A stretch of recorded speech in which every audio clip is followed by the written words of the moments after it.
이제 시간이 되었으므로 11월 26일 주일 오전 예배 시작하겠습니다. 사도신경으로 신앙 고백 드리겠습니다.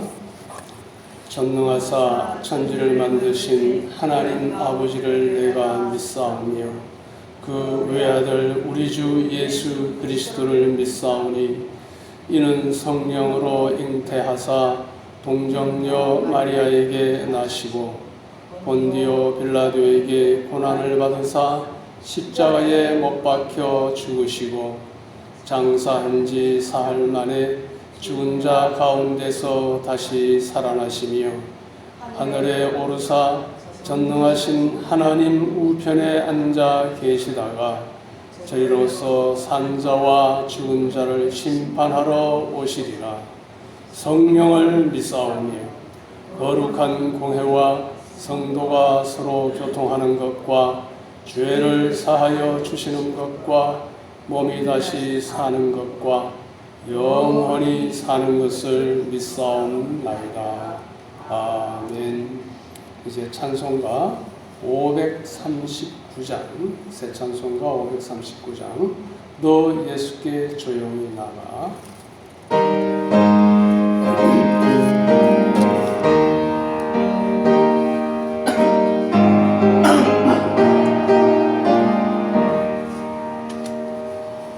너 예수께 조용히 나가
물에 내 마른 목주이여라. 주 예수께 조용히 나가 내 마음을 쏟아놓으라. 능히 보시는 주님 그 은혜를 베푸시리.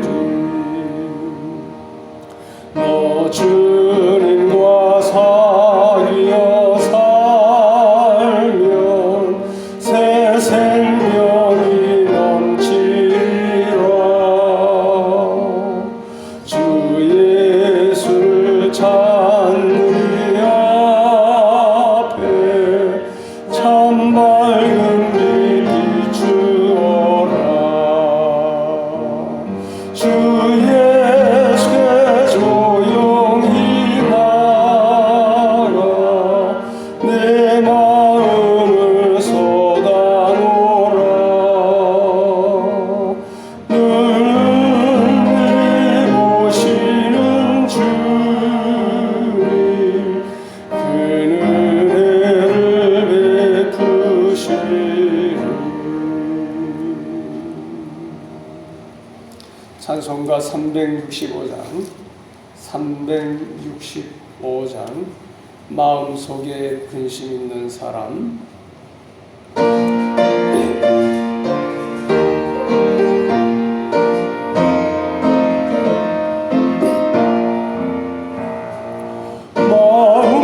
마음속에 근심 있는 사람 주 예수 앞에 바려라. 슬픈 마음 있을 때라도 주 예수께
찬송가 91장 슬픈 마음 있는 사람.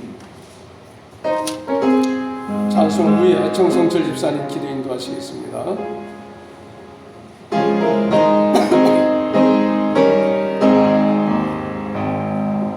슬픈 마음 있는 사람 예수 이름 믿으면 영원토록 변함없는 기쁜 마음 얻으리. 예수의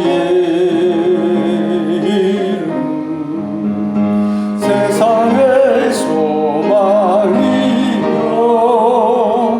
예수의 이름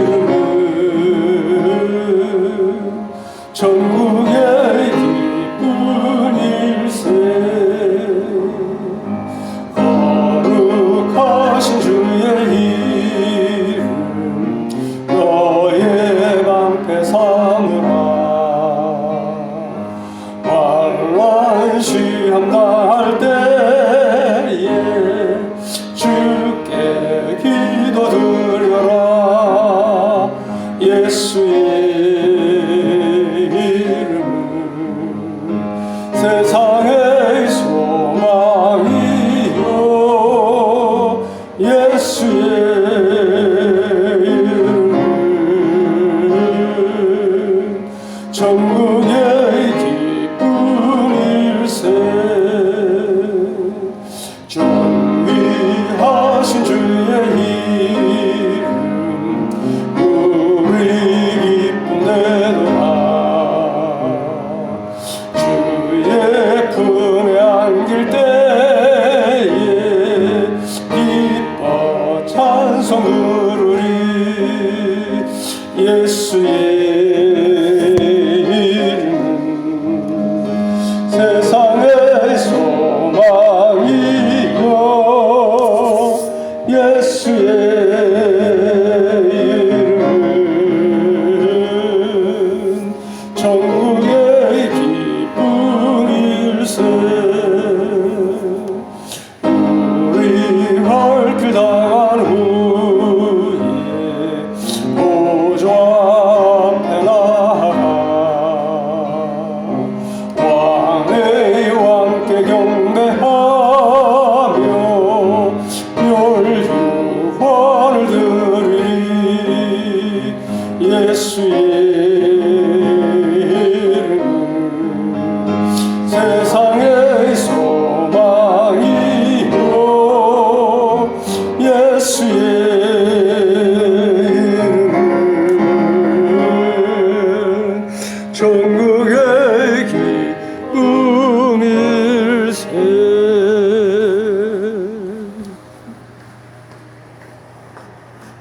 거룩하시며 전능하신 하나님 아버지, 저희를 주님의 형상대로 지으시고 지혜와 능력을 주시고 자비로 우리의 죄를 용서하시고 구원하여 주신 주님의 은혜에 감사와 영광을 드립니다.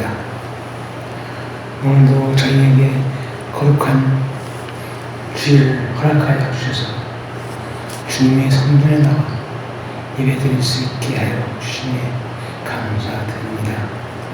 지난 한 주간도 구별된 하나님의 자녀로서 의를 행하지 못했으며 죄를 알면서도 죄를 버리지 못했음을 고백합니다. 하나님의 뜻이 아닌 줄 알면서도 지은 죄들을 오늘 이 시간 주님 앞에 내려놓고 자복하고 회개하니 우리의 마음을 정결케 하여 새롭게 거듭나는 시간을 되게 하여 주시옵소서. 선한 사람은 그 마음이 쌓아둔 선한 것에서 선한 것을 쓰고 악한 사람은 그 마음에 쌓아둔 악한 것에서 악한 것을 내어놓으니 이분 마음에 가득한 것을 말하기 때문이라 말씀하셨습니다. 하나님께서 하신 모든 일들은 영원하시며 거기에 붙을 수 없고 뺄 수도 없다 하셨습니다. 우리의 마음속에 경솔한 마음, 정직한 마음, 정말 길로 인도하여 주시옵소서. 좌랑으로 치우치지 않게 눈뜬 것처럼 지켜주시옵소서. 하나님 말씀에 순종하는 삶을 살 수 있게 하여 주시옵소서. 오늘도 단일생주 목사님, 주님께서 함께 하시어 연관의 강건함과 성령님께 능력을 더하여 주시옵소서. 기도원과 초월, 청관계를 능력을 붙여주시고 바른 길로 나갈 수 있게 도와주시옵소서. 처음 시작하는 시간이 마치는 시간까지 성령님 함께하여 주시옵소서. 살아계신 예수님의 이름으로 기도드렸습니다. 아멘.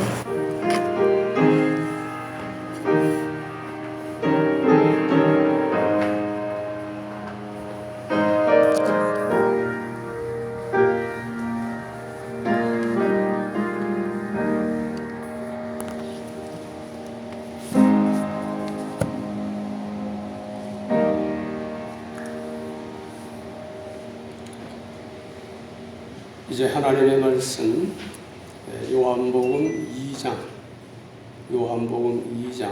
1절에서 11절까지 요한복음 2장 1절에서 11절까지입니다.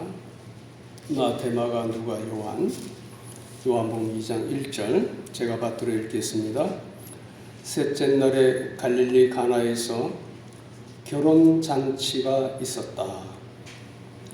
예수님의 어머니가 거기에 있었고 예수님과 그분의 제자들도 그 결혼잔치에 초청을 받았다. 포도주가 부족하게 되자 예수님의 어머니가 그분께 말하기를 저들에게 포도주가 떨어졌다 하니 예수께서 말씀하셨다. 여자여, 그것이 나와 당신께 무슨 상관이 있습니까? 내 때가 아직 오지 않았습니다.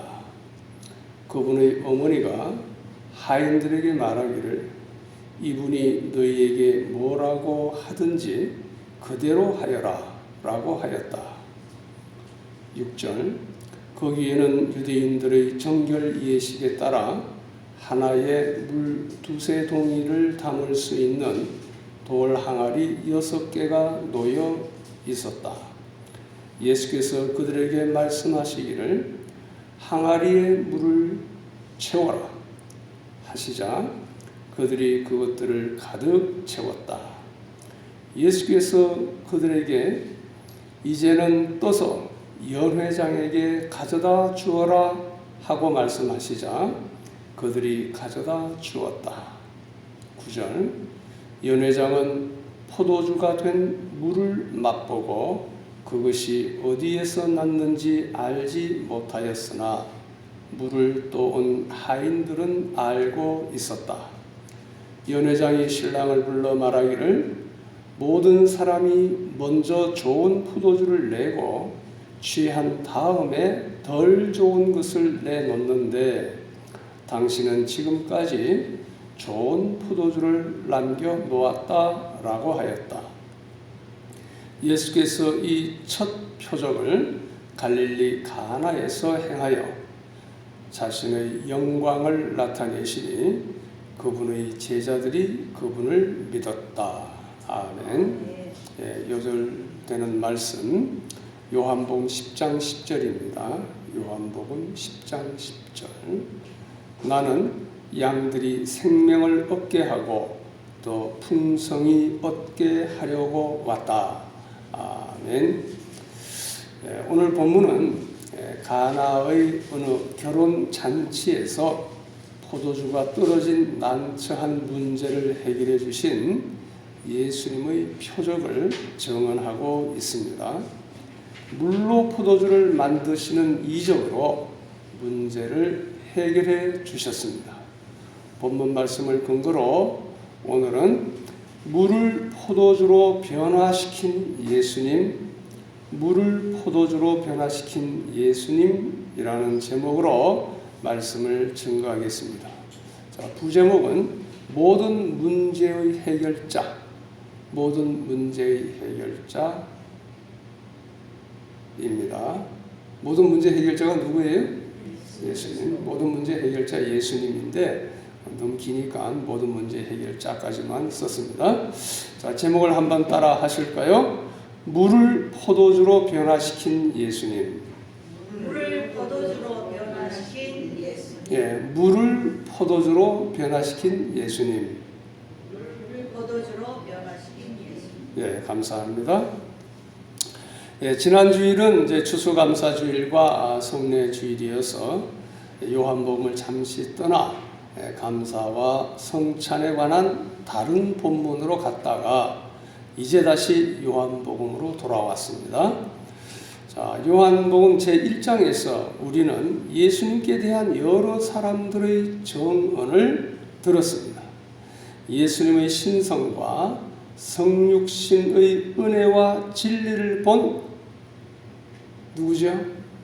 사도 요한의 정언을 들었고, 그리고 예수님의 길을 예비하는 광야의 소리인 세례 요한의 겸손한 정언도 들었고, 그리고 그리스도 예수님을 만난 네 사랑의 정언도 들었습니다.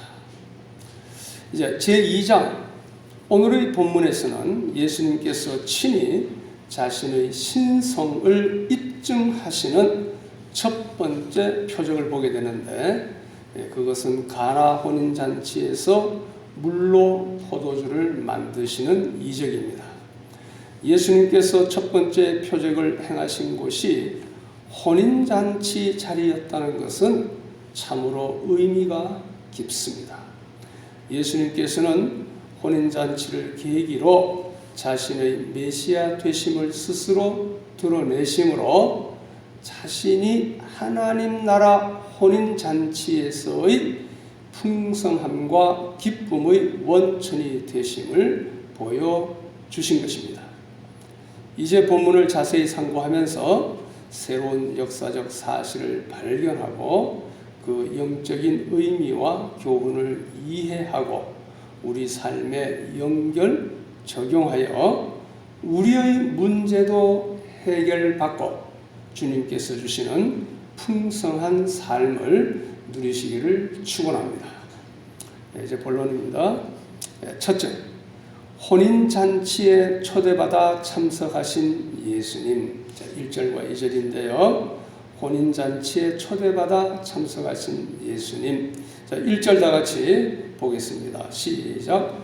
셋째 날에 갈릴리 가나에서 결혼잔치가 있었다.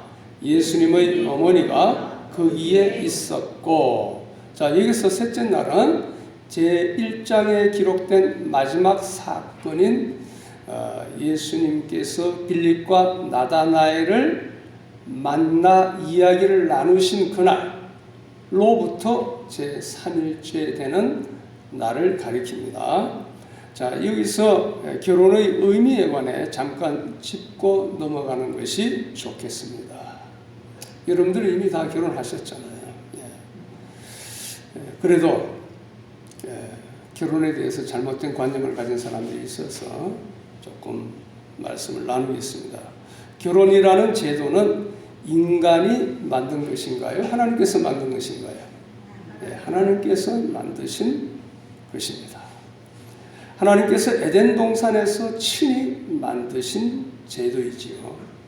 결혼은 남자와 여자가 연합하여 한 몸을 이룸으로써 생육하고 번성하라는 하나님의 명령을 이루어가는 것입니다.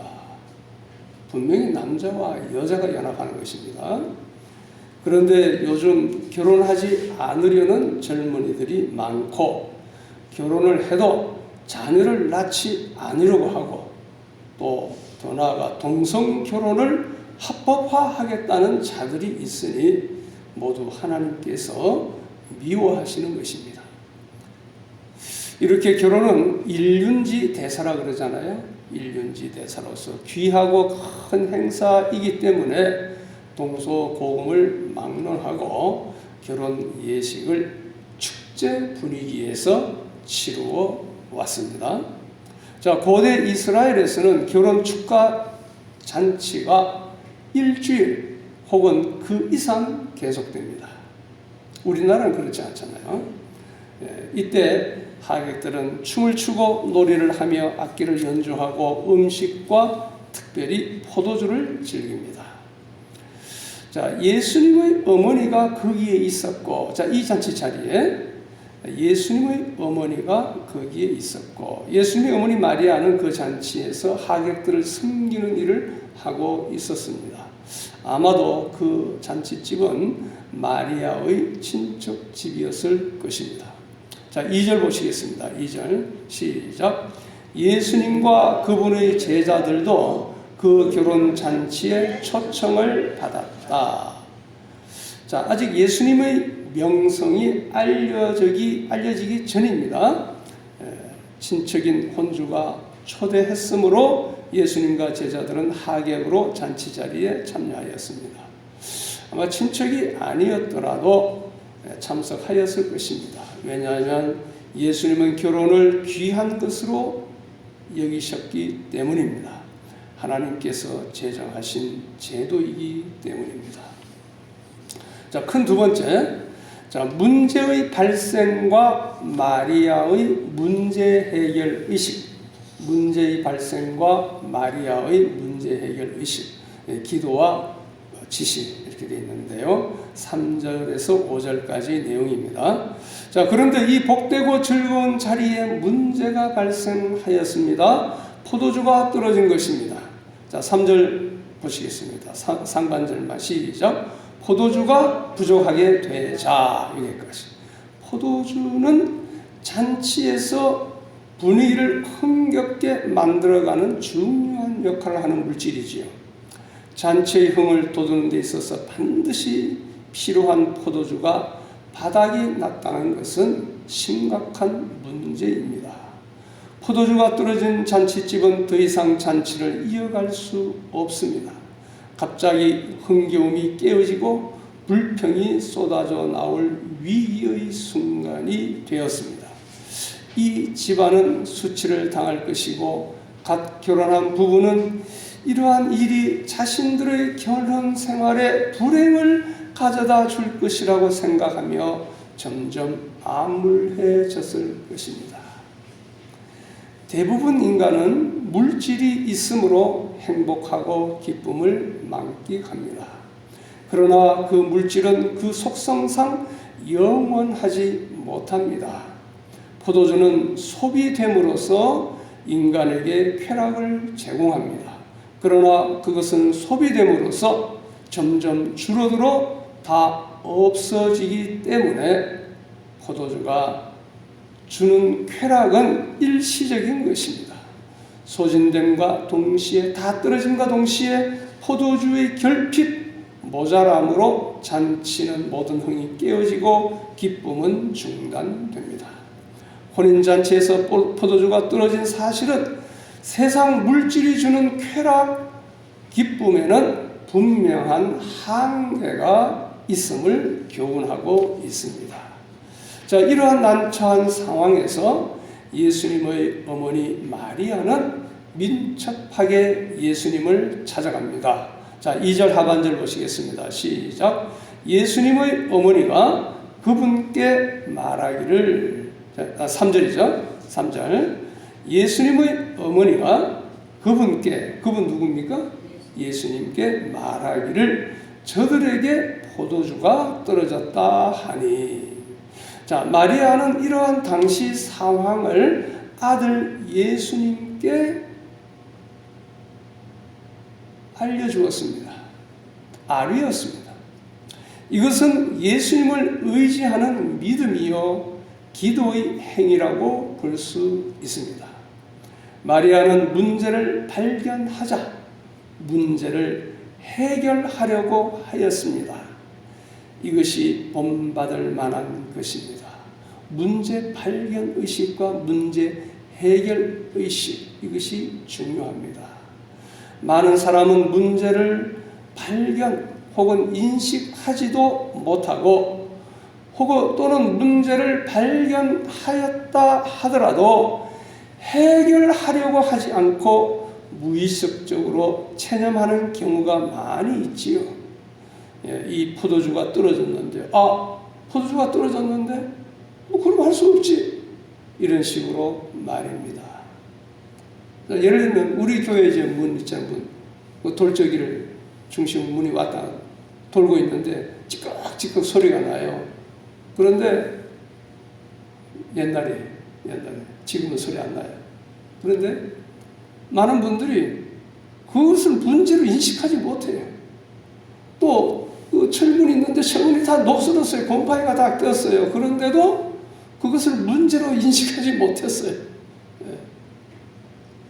근데 제가 볼 때 이게 분명히 문제예요.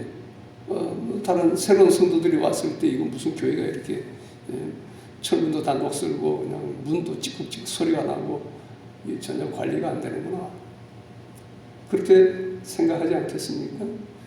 그걸 인식하는, 발견하는 의식, 그런 게 중요하다고 말이죠. 그런데 뭐 녹슬었으면 할 수 없지, 뭐 이거 우리가 어떻게 해? 뭐 찌국찌국 소리 나는 거 뭐 어떻게 해? 할 수 없지, 이렇게 그냥 지나간단 말이에요.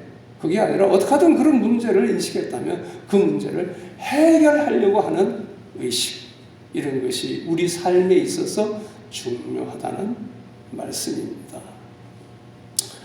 자, 마리아는 포도주가 떨어졌음을 발견하고 그 문제를 해결하려는 적극적인 자세를 가졌습니다. 그것도 다른 방법이 아니라 문제의 참된 해결자이신 예수님께 도움을 요청하는 것이었습니다. 이것이 지혜요, 믿음의 기도입니다. 우리도 모든 문제를 들고 주님 앞에 나아가는 믿음과 기도의 습관을 길러야겠습니다. 마리아 요청으로 인해 이제 이 문제는 예수님의 몫이 되었고, 이것이 예수님께서 자신을 세상에 나타내시는 계기가 되었습니다. 우리가 기도할 때 예수님께서 역사하십니다. 우리는 기도하고 하나님은 역사하십니다. 그런데 마리아의 요청을 들은 예수님의 반응이 퉁명스럽습니다. 이제 4절 보실까요? 4절 시작. 예수님께서 말씀하셨다. 여자여, 그것이 나와 당신께 무슨 상관이 있겠습니까? 내 때가 아직 오지 않았습니다. 마리아의 요청에 대한 공손한 완곡한 거부의 답변인데, 포도주 떨어진 것이 나와 어머니가 염려하고 신경 써야 할 일입니까? 라는 반문이지요. 또 내가 이 세상에 온 목적인 구속 사역과 무슨 상관이 있습니까? 라는 반문입니다. 어머니를 향하여 여자여라고 불렀는데, 이것은 원어를 보면 무례하거나 냉정한 것이 아니라 오히려 애정과 존경의 어감이 담긴 호칭입니다. 또한 이제 공생의 사역을 시작하면서부터는 마리아와 예수님과의 관계가 예전과 같지 않다. 이제 사적인 부자 관계가 아니다, 그런 이야기죠. 부모, 모자 관계, 예전과 같지 않다는 것을 암시하는 것입니다. 자, 내 때가 아직 오지 않았습니다. 그래서 나의 때는 하나님께서 정하신 때를 가리킵니다. 즉 죽음과 부활을 통하여 자신에게 주어진 구속사적 역할을 완성할 때를 가리킵니다. 예수님은 하나님의 시간표를 늘 의식하며 중시하였습니다. 우리도 하나님의 때에 맞게, 하나님의 방법으로 일이 이루어지도록 기도하고 행동을 해야 합니다. 그리고 하나님의 때를 기다려야 하는 것입니다. 마리아는 예수님으로부터 거절의 답변을 들었지만 곤란한 상황을 외면하지 않으시는 예수님의 긍휼을 또 그 성품과 능력을 믿었습니다. 그렇기 때문에 하인들에게 다음과 같이 지시합니다. 자, 5절 시작. 그분의 어머니가 하인들에게 말하기를 이분이 너희에게 뭐라고 하든지 그대로 하여라 라고 하였다. 자, 여기서 하인들은 노예를 의미하는 것은 아니고요, 협조하여 서빙하는 자 정도의 의미를 지닙니다. 이렇게 볼 때 이 하인들은 마음먹기에 따라 예수님의 말씀에 거절할 수도 있었습니다. 그래서 마리아는 특별히 사전에 이들을 찾아가 어떤 실수도 발생하지 않도록 치밀한 조치를 행한 것입니다. 이것이 마리아의 문제 해결 의식이요 지혜로운 처사였습니다. 자, 큰 세 번째, 문제 해결을 위한 예수님의 지시와 하인들의 순종입니다. 문제 해결을 위한 예수님의 지시와 하인들의 순종. 6절에서 8절까지인데요. 자, 6절 다 같이 시작. 거기에는 유대인들의 정결 예식에 따라 하나에 물 2-3동이를 담을 수 있는 돌 항아리 6개가 놓여 있었다. 자, 이것은 위생적인 차원의 씻음뿐 아니라 종교적 불결에서 벗어나 깨끗하게 되려는 제의적인 의미도 지니고 있었습니다. 그래서 집집마다 마당에 물을 담아두는 큰 항아리, 약 한 100리터들이 항아리들이 여러 개 있었습니다. 그런데 이 돌 항아리들은 이미 하객들이 들어올 때 사용되었고, 그렇죠? 이제 잔치 자리에서는 그 쓰임새가 끝난 도구입니다.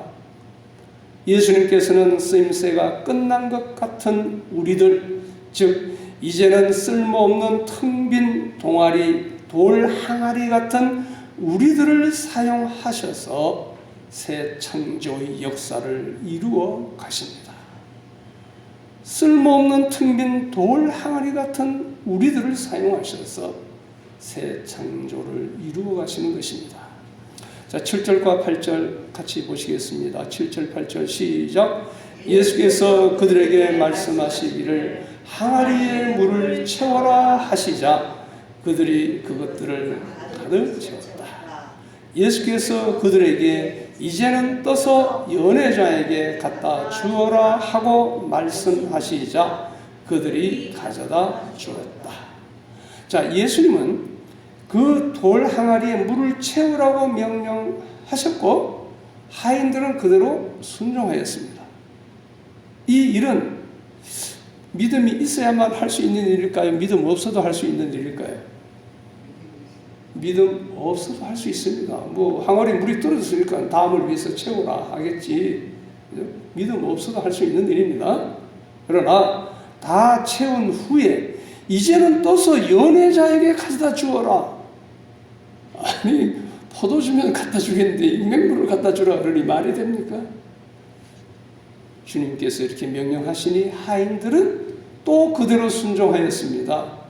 이 일은 믿음 없이는 할 수 없는 일인데 순종한 것입니다. 자, 연회장은 집주인이 아니라 집주인의 위임을 받아 잔치를 배설하고 주재하는 매니저입니다. 어제 제가 밤에 잔치집에 갔다 왔는데 여기에 잔치를 주관하는 사람을 뭐라 부르냐 그랬더니 연회장으로 부르냐 그랬더니 아니래. 매니저라고 부르는데 연회장이 매니저입니다. 연회장은 손님들에게 먹을 것과 마실 것을 제공하는 일을 책임집니다. 따라서 새로운 음식이 나올 때는 먼저 연회장에게 맛을 보게 하는 것이 관습이었습니다. 예수님께서는 이 습관을, 이 관습을 감안하여 순차적으로 질서 있게 일을 시키셨습니다. 자, 이 집에 당장 필요한 것은 물이 아니라 포도주였으므로 예수님이 시키시는 일을 하인들은 의아하게 여겼을 것이지만 왜 이런 일을 시킵니까? 묻지도 않고 쓸데없는 이상한 일을 시킨다고 불평하지도 않고 그대로 순종하였습니다. 우리도 어미하신 주님을 향한 이러한 종의 자세, 즉 섬김의 자세, 종의 자세, 섬김의 자세를 배워야겠습니다. 주님은 위대한 일을 이루시기 위하여 순종하는 사람들을 사용하십니다. 우리도 하나님께 쓰임받는 귀한 종들이 되십시다. 자, 순종하였더니 무슨 일이 일어났습니까? 자, 큰 네 번째입니다. 물로 포도주를 만드심으로 문제를 해결하셨습니다. 물을 포도주로 만드셨어요. 자, 9절 다 같이 시작. 연회장은 포도주가 된 물을 맛보고 그것이 어디에서 났는지 알지 못하였으나 물을 떠온 하인들은 알고 있었다. 자, 물이 포도주로 바뀌었습니다. 질적인 변화, 즉 새 창조의 역사가 일어났습니다. 연회장은 나중에 가져온 포도주 맛이 아주 뛰어남을 알기는 했지만 그것이 예수님의 초자연적 능력에 의하여 물로 만들어진 포도주란 사실에 대해서는 전혀 알지 못했습니다. 그러나 예수님의 말씀에 순종한 하인들은 알고 있었습니다. 하인들은 순종함으로 예수님의 새 창조의 위대한 이적을 가장 먼저 경험하게 되었습니다. 제2위 하나님이신 전능하신 예수님의 말씀을 믿고 그대로 순종하는 자들은 반드시 이성적으로는 도저히 이해할 수 없는 위대한 역사를 보게 되는 것입니다. 새로운 포도주의 출처를 모르는 연회장은 누구를 칭찬합니까? 예수님을 칭찬합니까? 아니죠. 신랑을 칭찬합니다. 네, 9절 하반절에서 10절까지 시작. 연회장이 신랑을 불러 말하기를 모든 사람이 먼저 신랑을 불렀어요. 모든 사람이 먼저 좋은 포도주를 내고 취한 다음에 덜 좋은 포도주를 내놓는데 당신은 지금까지 좋은 포도주를 남겨놓았다 라고 하였다. 이 칭찬의 말씀이죠. 잔치에서 양질의 고급 포도주를 뒤에 내는 것은 당시의 관례를 깨는 이례적인 처사였습니다. 대개는 어떻습니까? 처음에는 질이 좋은 포도주를 대접하다가 손님들이 어지간히 취한 다음에는 이제 질이 떨어지는 것을 내는 것이 보통이잖아요. 이 혼인집 주인은 후에 오히려 고급 포도주를 제공함으로써 제공했다라고 특별한 사람이라고 칭송을 받은 것입니다. 자, 다섯 번째, 표적의 결과. 이것은 표적의 최종 목적입니다. 11절 시작. 예수께서 이 첫 표적을 갈릴리 가나에서 행하여 자신의 영광을 나타내시니 그분의 제자들이 그분을 믿었다. 자, 이게 첫 표적이라는 말 나오죠. 자, 사도 요한은 그의 책 요한복음에서 예수님의 표적 몇 가지를 증언했습니까? 7가지를 증언했습니다. 이제 앞으로 할 겁니다. 자, 갈릴리 가나 혼인잔치에서 물로 포도주를 만드신 이 표적은 그 중에 처음 표적이란 말입니다. 자, 표적에 해당하는 헬라어는 세메이온인데, 세메이온, 표적. 이 용어는 표시하다, 겉으로 나타내 보이다, 가리키다라는 뜻이 있습니다. 그런데 이적은 단순히 예수님의 이적은 단순히 사람들을 놀라게 하는 위대한 행동이나 병고침의 긍휼 사역이 아니라 그 이상의 의미를 지니는데 예수님의 하나님 아들 되심을 표시하여 나타내는 것입니다. 그 이적이지만은 뭔가 표시하는 기능이 있기 때문에 표적이라 한 것입니다. 그래서 본서의 기자인 사도 요한은 이적을 영어로 미라클이라는데 그 표준 대신에 표적, 사인, 세메이온이라는 표현을 사용하였습니다. 자, 이어서 나오는 자신의 영광을 나타내시니라는 말 나오잖아요. 자신의 영광을 나타내시니, 이게 이제 나타내는 게 표적이에요. 그래서 이 말에서도 표적이란 용어의 성격을 알 수 있습니다. 하나님은 표적을 통해 자신의 영광을 나타내시고 사람들이 믿기를 원하십니다. 자, 11절 하반절, 마지막 말씀, 후반절, 시작. 그분의 제자들이 그분을 믿었다.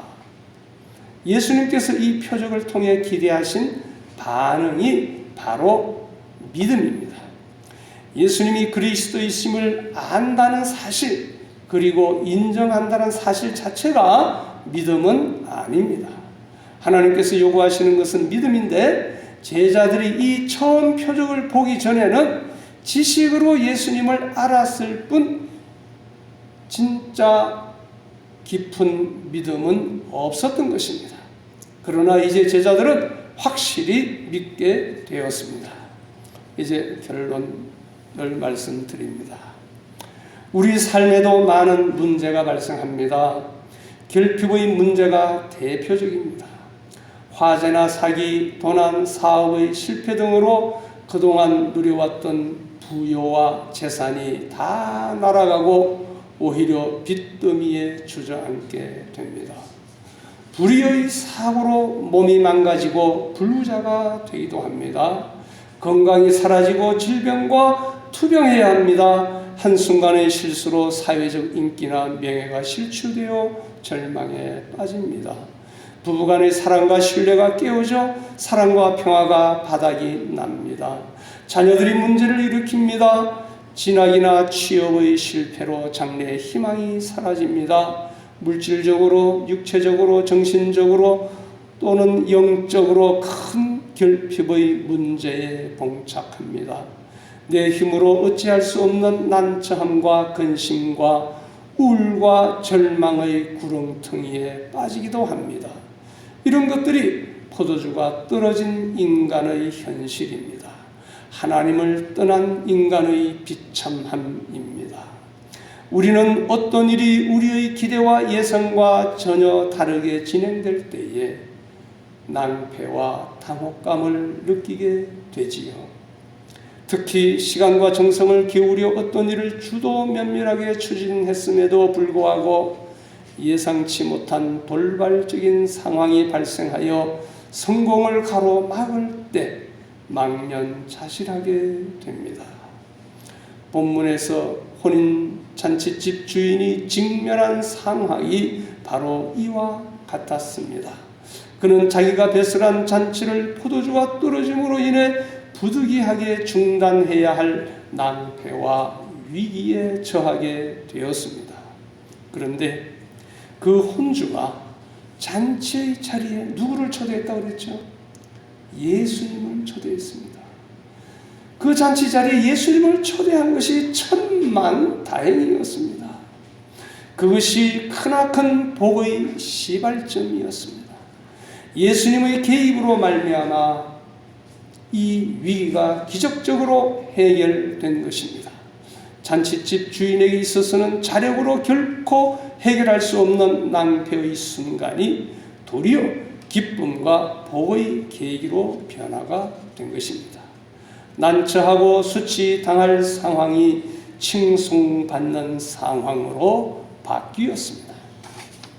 우리의 삶에 있어서도 예외가 아니지요. 우리가 어떤 상황, 어떤 낭패와 위기에 빠질지라도 우리의 삶에 예수님을 초대하기만 한다면 그 공경이 도리어 복의 터전으로 바뀔 것입니다. 우리가 어떤 상황, 어떤 자리에든 예수님을 초대해야 합니다. 아니, 예수님을 주인으로 모셔야 합니다. 예수님은 우리의 초대를 외면하지 않으십니다. 우리 삶에 예수님이 개입하시면 물이 변하여 포도주가 되는 것 같은 질적인 변화가 일어납니다. 결핍이 풍요로, 근심이 기쁨으로, 불행이 행복으로 변화됩니다. 막힌 것이 뚫으시고 닫힌 것이 열려지고 눌린 것이 풀어지고 딱딱하게 굳은 것이 녹아지고 난폭한 심령이 온순해지고 풀기 힘든 어려운 문제가 해결되는 것입니다. 우리가 잔칫집 주인이 직면한 것과 비슷한 상황에 봉착하게 될지라도 그 와중에서 우리가 실망하거나 당혹해야 할 필요가 없습니다. 왜냐하면 우리 연약함을 불쌍히 여기사 우리가 처한 어려움 가운데서 구원하시기를, 그 문제를 해결해 주시기를 기뻐하시는 주님이 계시기 때문입니다. 예수님께서 물을 포도주로 변화시킨 이 표적은 예수님의 신적 주권을 가장 선명하게 보여줍니다. 동시에 그리스도의 오심으로 도래한 하나님 나라의 복된 성격을 혼인잔치의 기쁨을 통하여 상징적으로 보여주고 있습니다. 혼인잔치에서 행하신 첫 표적은 그리스도의 오심으로 인하여 이루어질 하나님 나라의 풍성한 체험의 기쁨을 잘 보여줍니다. 예수님께서는 사람들에게 마치 물을 포도주로 변화시키는 것과 같은 새롭고 근본적인 변화를 일으키는 새 창조의 구원의 기쁨과 풍성함을 가져오시는 분이시요 모든 문제의 해결자이십니다.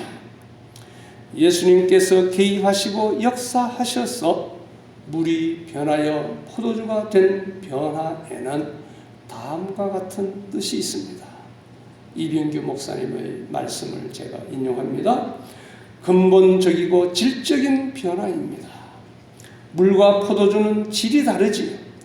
예수님께서 개입하시고 역사하시면 삶의 질이 달라집니다. 두 번째, 가치의 변화입니다. 첫째, 질의 변화, 두 번째, 가치의 변화. 물보다 포도주가 값진 것이잖아요. 예수님께서 역사하시면 삶의 가치가 달라집니다. 셋째, 용도 쓰임새의 변화입니다. 물의 용도와 포도주의 용도가 다르지요.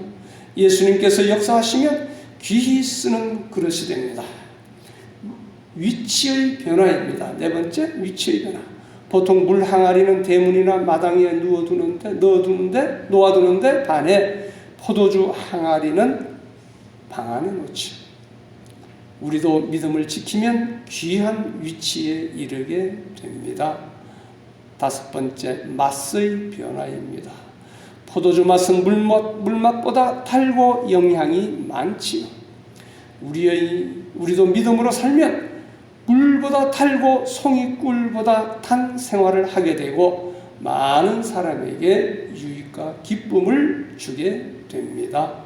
여섯 번째, 무슨 변화가 또 있겠습니까? 색의 변화입니다. 색깔이 변합니다. 물은 색깔이 없으나 포도주의 색은 붉고 아름답지요. 우리도 믿음으로 살면 얼굴빛도 변하게 됩니다. 예수님은 성도의 심령을 변화시켜 주시고 환경과 분위기와 우리에게 속한 모든 것을 더 좋게 변화시켜 주십니다. 우리가 매사에 하나님의 뜻을 찾아 순종하여야 변화의 역사가 계속 일어나는 것입니다. 범사에 주님의 인도를 받고 명령을 순종하면 하나님 형상이 이루어지고 인격이 변화되고 얼굴과 환경까지 변화가 일어납니다. 이러한 변화의 복을 체험하시며 받아 누리시기를 축원합니다. 기도드리겠습니다. 아버지 하나님, 오늘은 예수님의 처음 표적, 즉 가나 혼인 잔치에서 물을 포도주로 변화시킨 이적을 보았습니다. 그 표적을 통해 예수님께서는 하나님의 아들이시여 그리스도로서의 영광을 나타내셨으니 감사합니다. 예수님은 우리가 당면하는 모든 문제의 해결자이시오 기쁨과 소망이심을 감사드립니다. 어떤 문제든 주님 앞에 가져가 하려며 해결받는 복되고 지혜로운 자들이 되게 하옵소서. 우리에게 변화될 많은 것들이 있사오니 새 창조의 능력으로 변화시켜 주시고 주님 주시는 생명과 기쁨과 풍성함을 누리게 하옵소서. 그리하여 주님을 마음껏 찬양하며 증거하게 하옵소서. 모든 문제의 해결자 되시는 예수님의 이름으로 기도드리옵나이다. 아멘. 이제 찬송가 289장 주 예수 내 맘에 들어와 계시는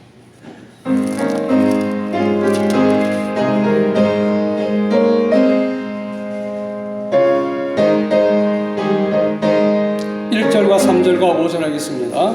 주 예수 내 맘에 들어와 계신 후 변하여 새 사람 되고 내가 늘 바라던 참빛을 찾음도 주 예수 내 맘에 오심